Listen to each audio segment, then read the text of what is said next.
Governor Oyebanji, who described workers as the engine that propel the delivery of government programs and policies, acknowledged their impacts since the assumption of his administration.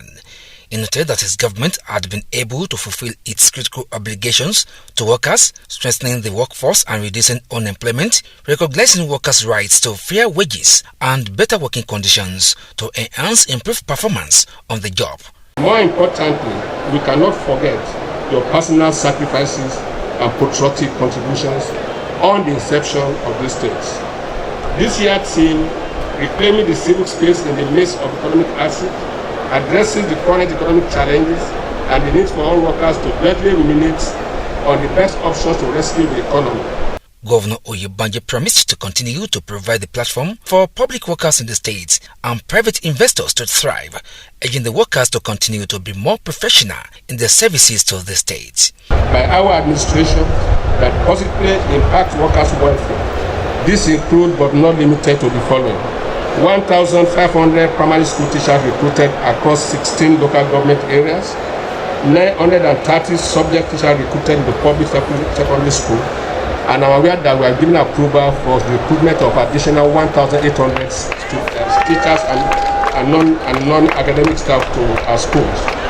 48 education officers recruited into SUPEP. Security guards of various numbers were appointed and deployed to public primary schools. Infrastructure upgrade through completion and construction of new office buildings for local government service commission in the state secretariat. Institution of capacity development programs through training and the training of staff in order to keep pace with emerging trends.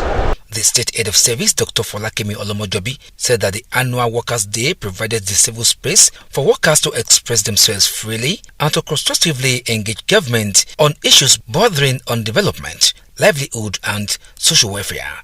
She commended Governor Oyebanji for his unwavering commitment to improving the living standard of Ekiti workers through various policies. The move, she observed, had created civil space for the workers to perform optimally. Ekiti State, under your leadership, has provided significant milestones in improving workers' welfare, and this gives us the civic space that we so desire. The chairman, Nigerian Labour Congress, Mr. Kolapo Olatunde, and his counterpart in the Trade Union Congress, TUC, Mr. Shola Digun, spoke extensively on the theme of this year's event and its effects on workers in the country. The duo commended Governor Oyebanji for his foresight, inclusive governance, which had significantly improved the living standard of Ekiti workers. They acknowledged the governor for the implementation of 70,000 naira minimum wage, the salary structure which they said remains one of the best in the nation.